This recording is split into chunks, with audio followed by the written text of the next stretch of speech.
परमेश्वर के नाम की स्तुति हो। प्रभु ने एक बार फिर से हमें अपने चरणों में बिठाया है ताकि हम परमेश्वर के वचनों को सीख पाएं। पिछले सप्ताह हमने प्रभु के वचन से कैन और हाबिल का जीवन सीखा था। कैसे कैन की बलि को, भेंट को परमेश्वर ने स्वीकार नहीं किया और हाबिल के बलि को, उसके भेंट को परमेश्वर ने ग्रहण किया। तो वो विषय हमने सीख लिया। उसके बाद मैंने आपको बताया कैन परमेश्वर की उपस्थिति से अलग हो गया। परमेश्वर ने कैन को श्राप दे दिया। इधर एक चीज आप ध्यान से सीखें, परमेश्वर ने मनुष्य की सृष्टि जब की तो अपने साथ रहने के लिए एक दोस्त की तरह उसको बनाया। लेकिन जब सृष्टि का शुरुआत हम देखते हैं, यानी आदम और हवा जब पाप में गिर गए, आदम और हवा का संबंध तो परमेश्वर से टूट गया।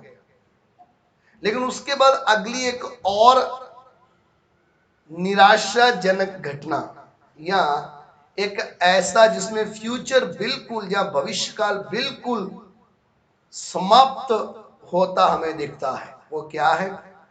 कैन ने हाबिल को मार दिया। हाबिल का जीवन परमेश्वर के सामने अच्छा था, यानी अगर परमेश्वर के पीछे चलना लंबे समय का एक समय चलने वाला व्यक्ति था तो अगला हाबिल ही था। लेकिन हाबिल की मौत हो गई और कैन को परमेश्वर ने श्राप दे दिया। कैन परमेश्वर की उपस्थिति से क्या हो गया? चला गया। अब जब चला गया तो कैन की वंशावली, जब जनसंख्या आगे जब बढ़ रही है तो वो लोग परमेश्वर से बिल्कुल दूर हैं। यानी जैसा एक घर का माहौल होगा, आगे आने वाली पीढ़ी भी ऐसा ही जीवन जिए। अगर एक माँ बाप परमेश्वर के पीछे चल रहा है तो बच्चे भी जानेंगे कि हमारे घर में प्रार्थना हो रही है, हम एक जीवते परमेश्वर की उपस्थिति में चल रहे हैं। लेकिन कैन की वंशावली को जब आप पढ़ेंगे 4 अध्याय में, तो वो वंशावली बिल्कुल परमेश्वर का उनके जीवन में कोई भी काम नहीं। तो इधर हम देखेंगे तो सृष्टि आगे बिल्कुल मनुष्य जाति अंधकार, अब कोई आशा, परमेश्वर के साथ चलने वाला कोई नहीं बचा। लेकिन परमेश्वर के काम को या परमेश्वर के उन बातों को आप अच्छी तरह जब समझेंगे तो समय लगा। आदम और हवा को परमेश्वर ने फिर से एक बेटा दिया, और जब फिर से एक बेटा दिया वो बड़ा हुआ, उसका नाम उन्होंने सेथ रखा था। पढ़ लीजिए प्रभु के वचन। इससे पहले हम हनोक के जीवन से पढ़े, हम थोड़ा सा बैकग्राउंड जाएंगे कि हनोक कहां से आ रहा है। उत्पत्ति की पुस्तक उसका 4 अध्याय उसका 25 और 26 वचन पढ़ेंगे। Book of Genesis chapter 4 verse 25-26। Adam अपनी पत्नी के पास फिर गया और उसने एक पुत्र को जन्म दिया और उसका नाम यह कह के शेत रखा, परमेश्वर ने मेरे लिए हाबिल के बदले, जिसको कैन ने घात किया, एक और वंश ठहरा दिया है। शेत के भी एक पुत्र उत्पन्न हुआ और उसने उसका नाम एनोश रखा। उसी समय से लोग यहोवा से प्रार्थना करने लगे। अब अच्छी तरह ध्यान देना है। हनोक का जीवन हमने सीखना, लेकिन बैकग्राउंड हनोक किधर से निकल के आ रहा है? हाबिल की मौत हो गई, उसके बाद परमेश्वर ने एक और बच्चा दिया आदम और हवा को, सेथ। सेथ के बारे में इतना नहीं लिखा कि वो परमेश्वर के साथ किस रीति से चला है, लेकिन हम जब वचन पढ़ते हैं तो उसके घर में आगे जो बच्चा पैदा हुआ अनोश, उससे लोग परमेश्वर का नाम या वो परमेश्वर के सामने प्रार्थना करने लगे। तो इससे पता चलता है कि सेथ भी किसके साथ चल रहा है? इसलिए उसका बच्चा भी परमेश्वर के उस वर्ड के साथ, उस शब्द के साथ एक जुड़ रहा है। तो अनोश शेत का बेटा है। तो इस बीच में आदम के और भी बेटे बेटियां थे जो हवा से उत्पन्न हुए। लेकिन इसमें एक बात का रहस्य है कि प्रभु के वचन में ऐसा लिखा हुआ है कि कैन ने जाकर नोद देश में रहने लगा और उधर जाके क्या किया, शादी करके अपना नगर बसा लिया। तो बहुत से लोग ये सोचते हैं कि जब आदम और हवा के दो ही बच्चे थे, कैन और हाबिल, तो फिर कैन ने शादी किसके साथ की। अब ये बात को आपने अच्छी तरह समझना है और इसका यही सच्चा जवाब है। आप कभी भी दिमाग से ये आंसर, इसका उत्तर ढूंढने की कोशिश नहीं करनी। उस समय कैन ने जो शादी की वो लड़की आदम से ही पैदा हुई थी,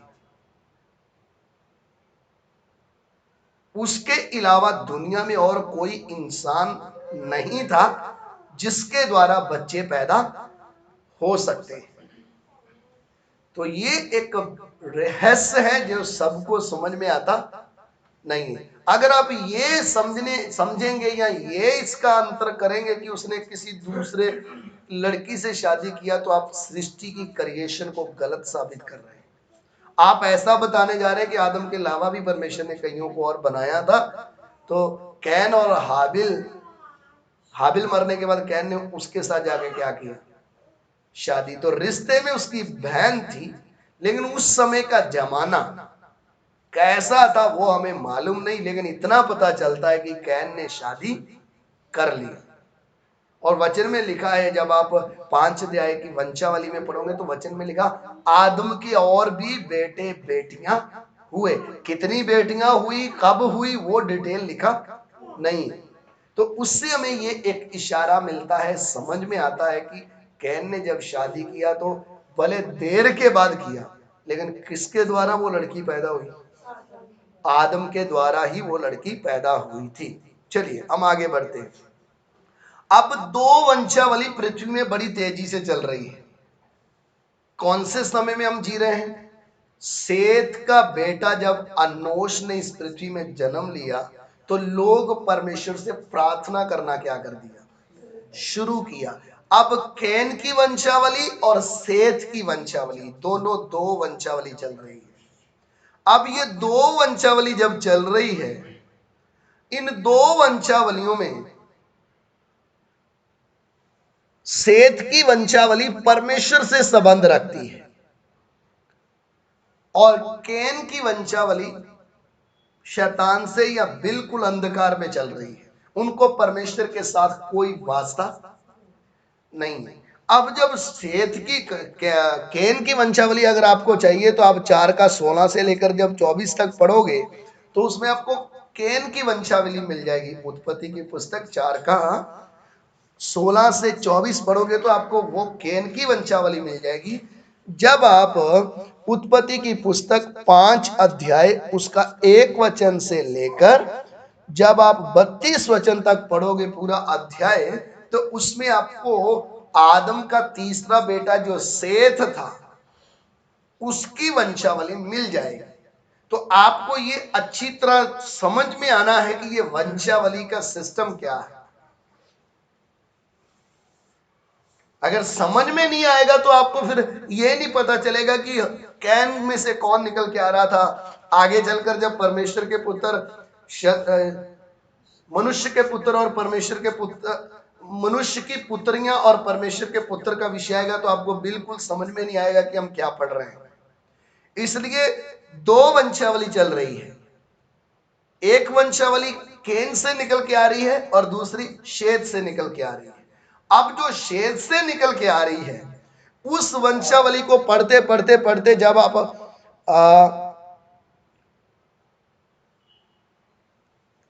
इसका 18 वचन पढ़ते हैं, उत्पत्ति की पुस्तक 5 अध्याय उसका 18 वचन पढ़ लीजिए।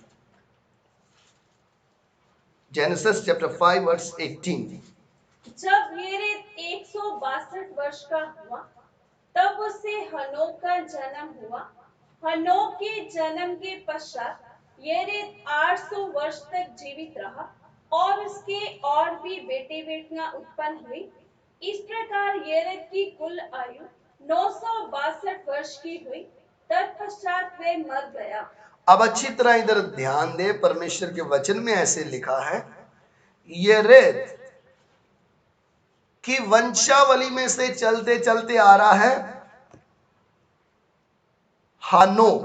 वचन में लिखा हानोक का जन्म हुआ, उसके बाप का नाम था येरेद। अब जब हानोक का जन्म हुआ तो ये हनोक कौन सी वंशावली से निकल के आ रहा है? सेथ की वंशावली से, अनोश की वंशावली से। तो ऐसे करते करते हनोक एक ऐसा व्यक्ति हुआ जिसके बारे में बाइबल में लिखा गया है कि हानोक परमेश्वर के साथ साथ चलता रहा। तो आप परमेश्वर के काम करने का तरीका देखें। एक समय था जब हाबिल मर गया, कैन प्रभु से दूर चले गया, तो सृष्टि में आगे कोई भी परमेश्वर के साथ चलने वाला व्यक्ति दिख नहीं रहा था। समझ में आ रहा है? और उसके बाद परमेश्वर ने एक और बेटा दिया, सेथ। यानी हम जब इस पृथ्वी में चल रहे हैं, कभी भी अपनी दिमागी सोच से परमेश्वर के काम को सीमित करने की कोशिश ना करें कि मैं हूं तो कुछ हो रहा है, या मेरी कोई पोजीशन है इसलिए ये काम। ऐसा नहीं है। जब शून्य हो जाता है, जब कुछ भी नहीं रहता है, तब परमेश्वर एक नया रास्ता खोलकर क्या करता है? अपना काम करता। इसलिए उसको बोलते हैं सर्वशक्तिमान। कई बार हम मनुष्य होते समय हमारी सोच ऐसी रहती है, मैं आज चला जाऊंगा, मैं आज ये काम छोड़ दूंगा तो ये होगा। सेवकाई के विषय की बात कर रहा हूं, कलीसिया से संबंधित कामों की मैं बात कर रहा हूं। कभी कभी चलते चलते मनुष्य होते समय हमारे दिमाग में आ जाता मेरा ही काम है, अगर मैं ना होता तो ये काम। उधर ऐसा शब्द नहीं आता, उधर आता अगर ये ना होता तो इससे भी कोई और अच्छा। हाबिल मर गया, अब सेत को परमेश्वर ने उसके बच्चे के द्वारा उस वंशावली से बात करना शुरू की। वो लोग परमेश्वर का नाम लेने लगे, पीढ़ी से पीढ़ी परमेश्वर के साथ साथ चलने लगे। चलते चलते चलते, इसलिए ये अति जरूरी है कि हम परमेश्वर के साथ चलें और अपनी आने वाली पीढ़ी को भी परमेश्वर के साथ चलना क्या करें? सिखाएं। वही है हमारा वजूद, वही है हमारी सबसे बड़ी सेवकाई। हमने पूरी दुनिया को बचा लिया और हमारी फैमिली बर्बाद हो गई तो कोई फायदा नहीं होगा। इधर तुरंत सेत के बाद अनोश, अनोश के बाद आप एक एक पढ़ेंगे तो आपको मिल जाएगा सब। लगातार परमेश्वर के साथ साथ थोड़ा थोड़ा थोड़ा थोड़ा सब संबंध बनाते आए। उसमें से एक व्यक्ति का नाम निकल कर आया है हानोक। अब आ जाइए हम परमेश्वर के वचन से पढ़ लें 21 वचन से, उत्पत्ति 5 का 21 से 24 तक हम लोग पढ़ेंगे। Genesis chapter 5 verse 21 to 24। जब हनोक 65 वर्ष का हुआ तब उसे मथुशेलह का जन्म हुआ। मथुशेलह के जन्म के पश्चात हनोक 300 वर्ष तक परमेश्वर के साथ साथ चलता रहा और उसके और भी बेटे बेटियां उत्पन्न हुई। इस प्रकार हनोक की कुल आयु 365 वर्ष की हुई। हनोक परमेश्वर के साथ साथ चलता था, फिर वे लोप हो गया क्योंकि परमेश्वर ने उसे उठा लिया। अब अच्छी तरह ध्यान दीजिए इस वचन के ऊपर। अब परमेश्वर के वचन में ऐसा लिखा है, हनोक 65 वर्ष का था जब उसके बेटे ने उसके घर में जन्म लिया, उसका नाम था मथुशला।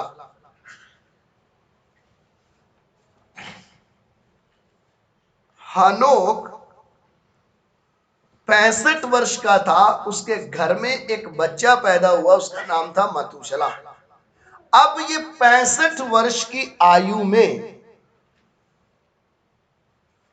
पारिवारिक जीवन जीने वाला व्यक्ति है। इसके बच्चे हैं और भी हैं, आगे आप पढ़ोगे तो मिलेंगे आपको। टोटल उम्र इसको मिली है इस पृथ्वी पर जीने के लिए 365 वर्ष। प्रभु का वचन कहता है 365 वर्ष, यानी 65 वर्ष का था जब पारिवारिक जीवन के चक्रों में पड़ गया, शादी हो गई, बच्चा पैदा हो गया, फिर 300 साल तक वो इस पृथ्वी में रहा। लेकिन वचन कहता वो 300 साल परमेश्वर के साथ साथ चलता रहा। अब सबसे बड़े हमारे पास जो बहाना है वो यही है। कितने लोग मेरे को बोलते, भैया अगर हमारी शादी नहीं हुई होती ना तो हम और भी झंझट झमेले में नहीं होते, तो प्रभु के साथ अच्छे से चलते। ये आपकी सोच गलत है। शायद आप पाप में गिरे होते और आप प्रभु के साथ चलने के लायक ही ना होते। अपनी पत्नी से, अपने बच्चों से कंटाल कर लोग क्या बोलते हैं, अगर मेरे परिवार नहीं होता ना तो मुझे प्रभु के साथ चलने में ज्यादा दिक्कत नहीं होनी थी। अब इधर एक व्यक्ति है जिसका पारिवारिक जीवन है, जिसके बच्चे हैं और ये स्कूल में पढ़ा भी नहीं, अनपढ़ है। अनपढ़ है तो भी अपने पारिवारिक जीवन को चलाते चलाते किसके साथ साथ चल रहा है। आप वचन पढ़े, उसमें खास बात लिखी है, उसका 22 वचन पढ़े। मथुशेलह के जन्म के पश्चात हनोक 300 वर्ष तक परमेश्वर के साथ साथ चलता रहा। हनोक परमेश्वर के साथ साथ, 2 बार है, साथ साथ चलता रहा। यानी शब्द के ऊपर क्या दिया गया है, जोर दिया गया है। तो परमेश्वर के साथ साथ कौन चला है, हानोक। अब अनपढ़ व्यक्ति, परिवार वाला किसके साथ चल रहा है, संभव कैसे हो। परमेश्वर के साथ चलना क्या होता है, लोगों की सोच क्या है। अगर ईश्वर प्राप्ति करनी है तो क्या त्याग दो, अपना घर, अपना परिवार सब त्याग के किधर चले जाओ, हिमालय में, तो शायद आप क्या हो जाओगे, ईश्वर की प्राप्ति आपको हो जाएगी। मेरे प्यारों, वचन हमें ये नहीं सिखाता है।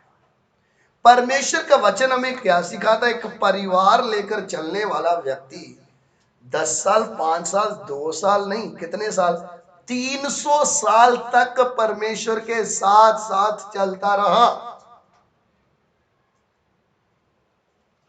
ये उस समय की घटना है जब सृष्टि में ज्यादा बुद्धि का विकास लोगों का हुआ नहीं था।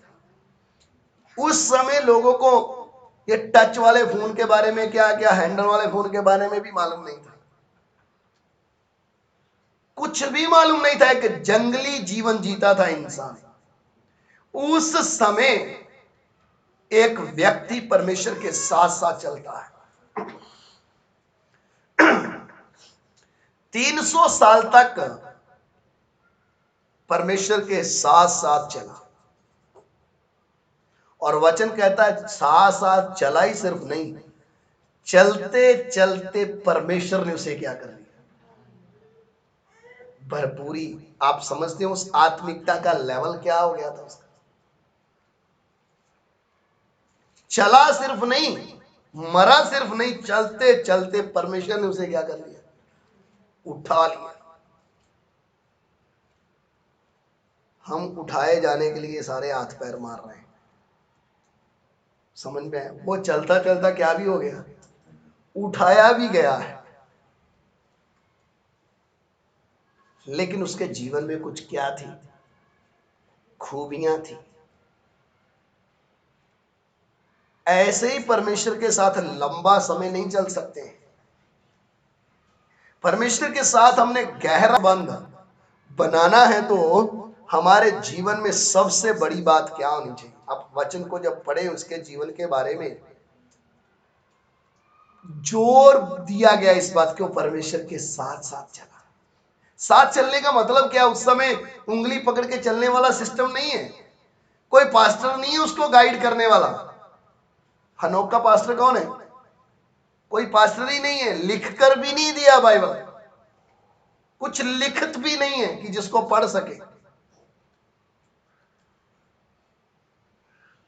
सोचो कितना अंधे की तरह जीवन जीना है। अंधा समझते हैं, जिसको बाहर की दुनिया दिखाई नहीं देती उसको अंदाज से क्या करना है, चलना है। आज तो ये भी सिस्टम आ गया कि अंधे गूंगे बहरे पढ़ भी सकते हैं, लेकिन उस समय का जीवन देखिए आप, बाहर कोई गाइड करने वाला, कोई अगुवाई करने वाला नहीं, कोई ये बताने वाला नहीं सही और गलत क्या है। विवेक का युग है उस समय। विवेक यानी परमेश्वर की आवाज किधर सुननी है? उस विवेक के द्वारा सुननी है और सही फैसला करना है। आज हम 10 बार पूछते हैं भैया मैं ये काम करूं सही है, चलो इससे थोड़ा ये बंदा थोड़ा इतना आत्मिक नहीं, तो दूसरे के पास जाते हैं, दूसरे की जगह तीसरे के पास, फिर आर के पास्टर के पास ही आ जाते हैं। आप बताओ मैं क्या करूं? अब उसके सामने दिखाई देने के लिए कुछ नहीं है। मालूम है हम परमेश्वर के साथ चलना नहीं चाहते, इसलिए बहाने गढ़ गढ़ के रखे होते हैं। क्या करे पास्टर जी, पारिवारिक जीवन है, तो परमेश्वर क्या बोलता? सबको छोड़ दे, मार दे, जहर दे दे, तो मेरे साथ चल। जैसे हमारे जीवन में सब, आप मशीनरी को देखें, बाइक को देखें, कार को देखें, ये 3 पैडल लगाए हैं, एक रेस वाला है, एक ब्रेक वाला है और एक क्लच वाला है। ये तीनों का अपना अपना क्या है? हम बोले ये क्या गियर नहीं होता ना तो फिर अच्छा था। अब गियर वाला आ गया तो भी लोग, गियर के बिना आ गए तो भी लोग परेशान। अब लोगों को क्या चाहिए? हैंडल भी नहीं हो ना तो अच्छा है, अपने आप ही चला के कोई ले जाए। इंसान अपनी आदतों को सुधारने की बजाय सुविधा मांगता है। अब हनोक की रिक्वायरमेंट प्रभु के सामने क्या? प्रभु मुझे तेरे साथ चलना है ना, तो एक कम से कम तेरे पास लाखों दूत है, एक तो भेज देना मुझे अगुवाई करने के लिए, मैं तेरे साथ साथ चलना चाहता हूं। अब हनोक को दिखाने वाला, दिखने वाला कुछ नहीं, विवेक के द्वारा उसने परमेश्वर की आवाज को सुनकर उसके अनुसार चलना, और चला। उसका मन था चलने के लिए। क्या था? मन था चलने के लिए, इसलिए परमेश्वर के साथ वो चला। मेरे प्यारों, आज हम खुद ना चल सकने के कारण हम दूसरे पे थोप देते हैं, इनके कारण, उनके कारण मैं नहीं चला। भाई हनोक का जीवन देखो, अंधकार ही दिख रहा है, कोई उसको सही रास्ता दिखाने वाला नहीं। विवेक के द्वारा इतना स्ट्रॉन्ग डिसीजन, इतना सख्त निर्णय, खतरनाक फैसला करना है, और वो फैसला किसके पक्ष में होना चाहिए? परमेश्वर के पक्ष में होना चाहिए। उसको खुश होना चाहिए उस निर्णय से, और परमेश्वर की आवाज सुनकर। हमारे पास बहाने, भैया वचन पढ़ा आज इतना काम किया ना, टाइम ही नहीं मिला। तो क्या किया? किसके लिए किया आपने? किसके लिए? ये बाहरी शरीर के लिए, जिसको मशीन में डाल के जला के आ जाएंगे, हड्डियां भी हाथ में आएंगी? नहीं, उसके लिए किया है। आज रात आप ना बाइबल पढ़ रहे हो, ना प्रार्थना कर रहे हो, और यीशु मसीह आया और आप जवाब क्या दोगे? आपका कल का बिजनेस कौन संभालेगा? अगर परिवार में पीछे कोई विश्वासी है तो जाएगा, नहीं तो वो संभालेगा। ये एक आशा है।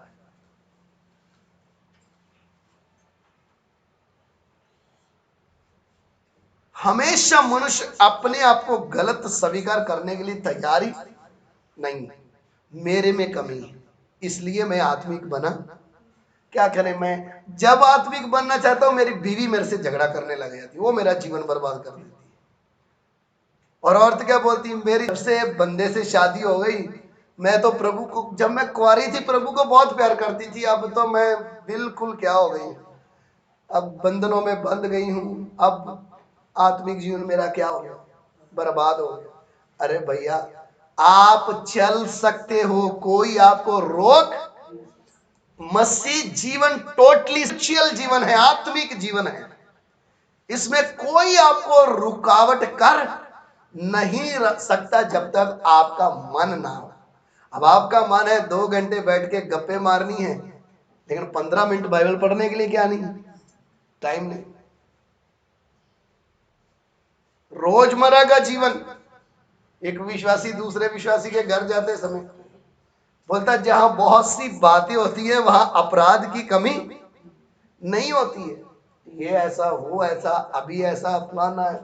अरे भाई, धरी चटाई बिछाओ और घुटने टेके क्या करो, आने वाले को भी मजा आ जाए और बुलाने वाले को भी क्या आ जाए। करो 1-1.5 घंटा प्रार्थना और फिर खोल लो बाइबल, चलो हम बाइबल स्टडी करते हैं, पिछले साल कौन सी, पिछले महीने पिछले हफ्ते कौन सी क्लास सीखी।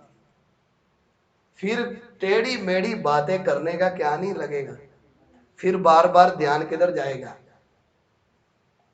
आपके घर में जो क्लॉक लगा है ना उधर जाएगा, हाँ इतना टाइम हो गया। आप बातें शुरू कर दो, आपका ध्यान भी किधर नहीं जाएगा, घड़ियाल के पास नहीं जाएगा।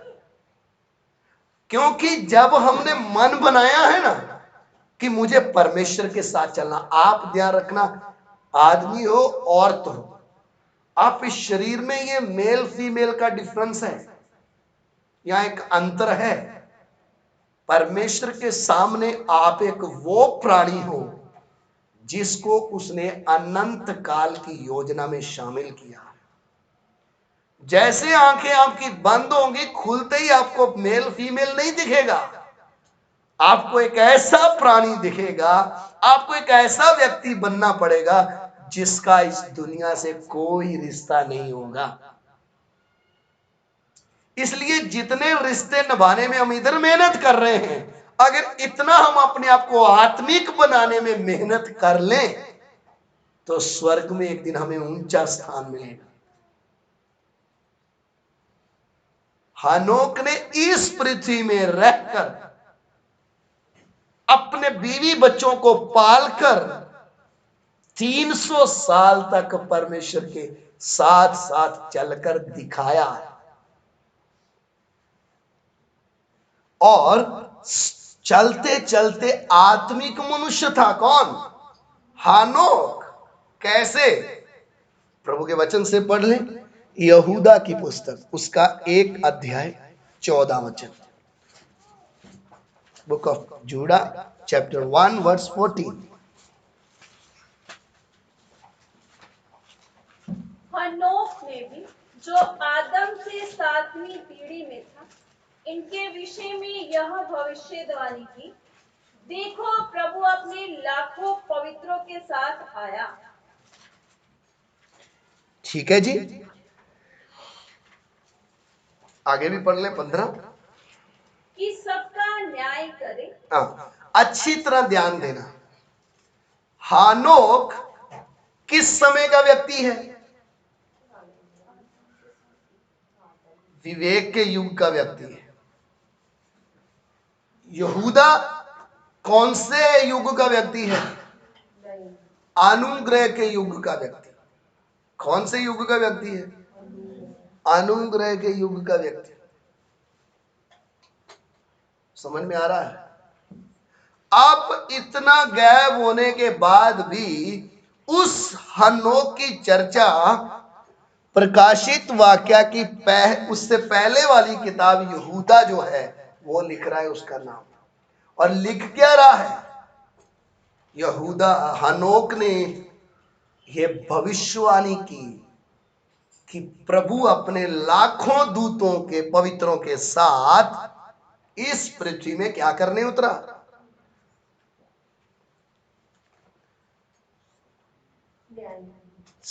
भक्तिहीनों का क्या करने आया। यानी इतना क्लोज परमेश्वर के साथ, इतना नजदीक परमेश्वर के साथ था कि हजारों साल बाद जो पूरी होने वाली थी वो पहले ही परमेश्वर ने किसको बता दी, हनोक के ऊपर प्रकट कर दी। अब अच्छी तरह ध्यान दीजिएगा इस बात को। हमें लगता परमेश्वर के साथ चलना क्यों है, चलने का फायदा क्या है? परमेश्वर के साथ चलने का फायदा, परमेश्वर आप अपनी आवाज को आपके ऊपर प्रकट कर देगा। यदि आपके ऊपर परमेश्वर ने अपनी आवाज को प्रकट नहीं किया है तो आप बिल्कुल चुपचाप समय में चल रहे हैं। परमेश्वर आपसे बात करना है, अच्छी तरह समझना है। हर विश्वासी के लिए, हर एक सेवक के लिए यह अति जरूरी है कि उसके व्यक्तिगत जीवन में उसको यह अनुभव हो कि परमेश्वर मेरे से बोलता है। वचन में ऐसा लिखा, वचन में ये पढ़ा, वचन में वो पढ़ा, दूसरे को बताया, तीसरे को बताया, ये सब है, लेकिन मेरी पावर क्या है, मेरी सामर्थ्य क्या है?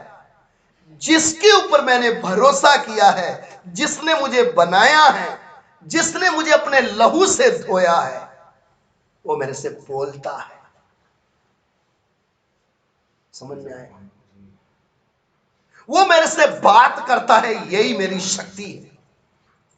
दुनिया भक्ति करते समय सुनते नहीं, सिर्फ बोलते हैं, बोल बाल के आ जाते हैं। लेकिन मैं सिर्फ बोल के नहीं आता हूं, मैं जब उसके साथ चलता हूं तो वो मुझसे बात करता है, मैं सुनता हूं उसकी। ये है एक मसीह जीवन का चलने का गहराई। यह एक व्यक्ति का परमेश्वर के साथ का व्यक्तिगत संबंध। आज कल परमेश्वर के साथ चलना एक फॉर्मेलिटी बन गया, उसको क्या बोलते हैं, एक आम बात बना दिया।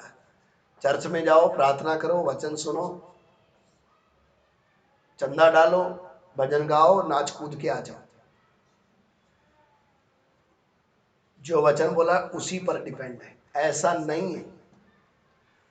वचन हम सप्ताह में एक बार रविवार जाकर सुनते हैं, लेकिन परमेश्वर के साथ कितने देर चलते हैं? 6 दिन है जो हम व्यक्तिगत जीवन किसके साथ बिताते हैं, उस समय में उसकी आवाज को सुनना है। वो है वचन सीखने का मतलब। परमेश्वर ने हनोक के ऊपर यह प्रकट किया, यह दर्शन दिया, उसको यह बताया एक समय आने वाला है, प्रभु लाखों दूतों के साथ क्या करेगा, लाखों पवित्रों के साथ उतरेगा। वो सीन किसने देख लिया? हनोक ने देख लिया। ऐसा कैसे संभव हो गया? क्योंकि वो परमेश्वर के साथ क्या करता था? चलता था। और उसके साथ चलने का रहस्य क्या था? इब्रानियों की पत्री उसका 11 अध्याय 5 वचन, book of Hebrew chapter 11 verse 5। इब्रानियों की पत्री 11 अध्याय 5 वचन। विश्वास ही से हनोक उठा लिया गया कि मृत्यु को ना देखे, और उसका पता नहीं मिला, क्योंकि परमेश्वर ने उसे उठा लिया था। और उसके उठाए जाने से पहले उसकी यह गवाही दी गई थी कि उसने परमेश्वर को प्रसन्न किया है। अब इस बात के ऊपर हम थोड़ी देर गौर करेंगे। वचन में ऐसे लिखा, उसके बारे में ऐसी गवाही दी गई थी। वो शब्द पढ़े, सुने ध्यान से, उसके उठा लिए जाने से पहले ये गवाही दी गई थी कि हानोक ने अपने जीवन जीते समय परमेश्वर को खुश किया था या उसको प्रसन्न किया था। क्या आप इस बात के ऊपर गौर करेंगे आज रात? परमेश्वर को प्रसन्न करना, परमेश्वर खुश हो जाना, हनोक के जीवन में साफ लिखा है, उसके उठा लिए जाने से पहले यह गवाही दी गई। गवाही किसने दी है? उस समय के लोगों ने, जिनके बीच में वो अपना जीवन जी रहा था। ये गवाही दी थी कि परमेश्वर इस व्यक्ति से प्रसन्न है। परमेश्वर प्रसन्न होने का मतलब, जब आप परमेश्वर के साथ चल रहे हैं, आपके जीवन के काम परमेश्वर सफल करता जाएगा। आप एक प्रफुल्लित जीवन लोगों के सामने जिएंगे। लोग आपके जीवन से परमेश्वर को देखेंगे, यानी अनुभव करेंगे, क्योंकि आप परमेश्वर को क्या कर रहे हैं। और अब अगली बात, परमेश्वर को प्रसन्न करें कैसे, परमेश्वर खुश कैसे होता है। परमेश्वर हमारे जीवन में खुशहाल जीवन लेकर आना है, उसका मतलब स्पिरिचुअल जीवन में आगे बढ़ना है। तो मेरे जीवन से परमेश्वर क्या होना है, खुश होना है। और खुश होना है तो उसकी चाबी क्या है, वो प्रसन्न होना है। तो कौन सी बात से प्रसन्न होता है, उसके लिए पढ़ ले प्रभु के वचन से।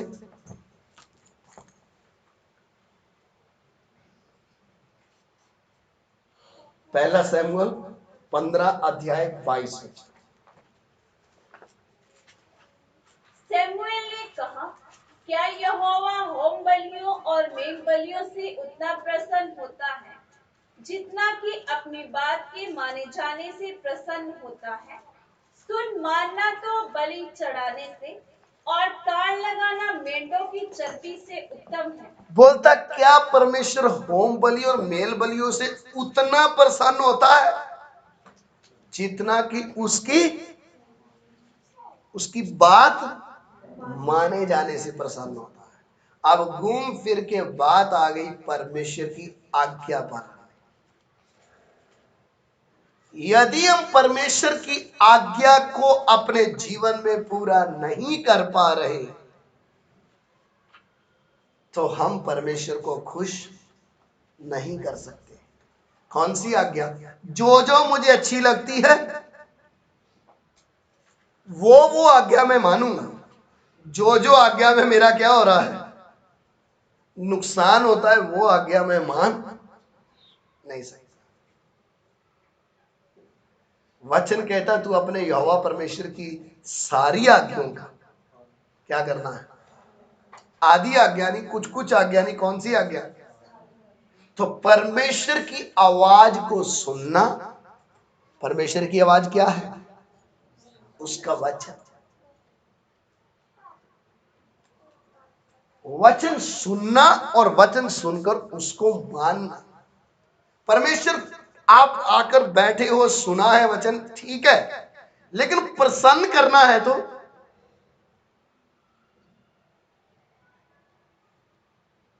एक पति ने बोला आज मुझे कड़ी खाने का मन है, तो कड़ी की फोटो खींचकर दिखाने से वो पति प्रसन्न, उसके लिए मेहनत करना है।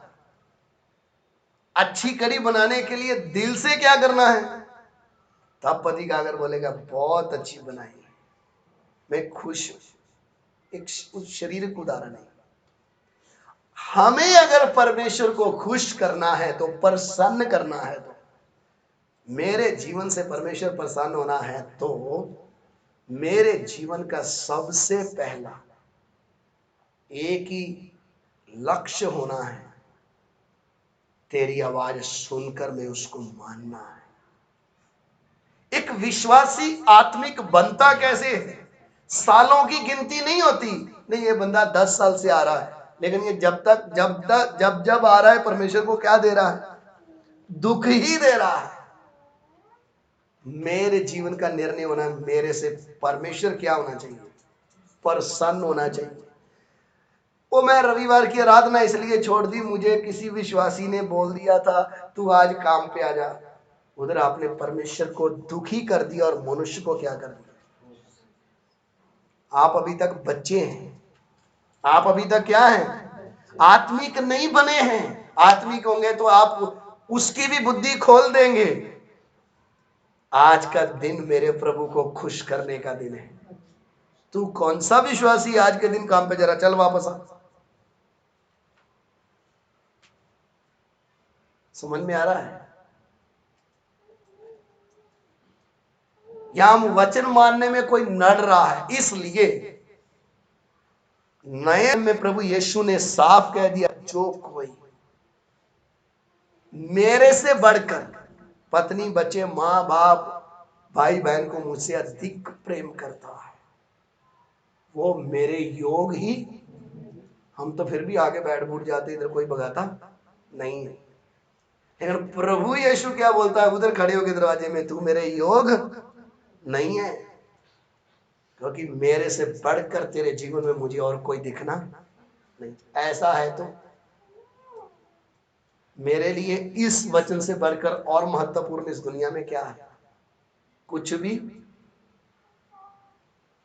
परमेश्वर को खुश करना है तो दुनिया को दुखी हो, दुनिया दुखी हो जाएगी आपसे, आपके रिश्तेदार क्या हो जाएंगे? आप क्या सोचते हैं? मेरे भाई बहन, रिश्तेदार भी, समाज वाले भी खुश रहे और प्रभु भी क्या रहे? एक म्यान में दो तलवारें कभी भी घुस। जब तक आपका काम चल रहा है चलाओ, एक दिन आएगा आपको कटघरे में क्या होना पड़ेगा, उस समय निर्णय करना होगा, प्रभु चाहिए चाहिए चाहिए। समझ में आएगा? उस दिन के लिए प्रभु आपको क्या कर रहा है? तैयार। उस समय प्रभु को खुश करना है, मनुष्यों को खुश करना है। प्रभु खुश होना है तो मुझे वचन के अनुसार निर्णय करना है, मनुष्यों को खुश करना है तो वचन तोड़कर बाहर जाना पड़ेगा। कोई बात नहीं, माफी मांग लेंगे। कई लोगों की सोच क्या है, शादी आई है, थोड़ा क्या करें, समाज वाले हैं परेशान करेंगे, थोड़ा हम भी नाच गाना कर लेते हैं। समझ में आए? वो लोग पूछेंगे तू कुछ नहीं लगाया, थोड़ा क्या लगा दो, होठ पे लगा दो, इधर उधर कुछ, दुनिया को दिखाने के लिए। दुनिया को दिखाओ क्या, मैं प्रभु यीशु के पीछे चल रहा। ऐसी चीजों का मेरे जीवन में कोई स्थान नहीं है। कितने लोगों के नाम विश्वासी है लेकिन उसके काम अविश्वासियों जैसे हैं, और उनको झूठी तसल्ली मिल रही है कि प्रभु मेरे क्या है। यदि परमेश्वर आपसे आप प्रसन्न है तो वो आपसे कभी बात ही नहीं करेगा। अगर वो आपसे दुखी है तो वो आपसे बात नहीं करेगा। हनोक से खुश था, इसलिए आने वाली बातों को भी प्रकट कर दिया। हमारे से परमेश्वर खुश है तो हमें भी आने वाली बातें क्या करेगा? इसलिए पवित्र आत्मा हमें दिया गया है, जो आने वाली बातें हमें पहले ही बताएगा। ऐसा नहीं कि हमारा जीवन बंद डिब्बा अंधकार ही रहना है। कोई बुद्धि खोलेगा, दूसरा समझाएगा तो समझ में आएगा। सर्व ज्ञानी अंदर आकर बैठा है। बुद्धि, समझ, ज्ञान से भरपूर जो है वो किधर आकर बैठा है? हमारे। लेकिन हमें अपनी स्वयं इच्छा में किसकी साइड होना है? मुझे परमेश्वर को प्रसन्न करना है। प्रभु यीशु 30 साल तक अपने माँ बाप के अधीन में रहे।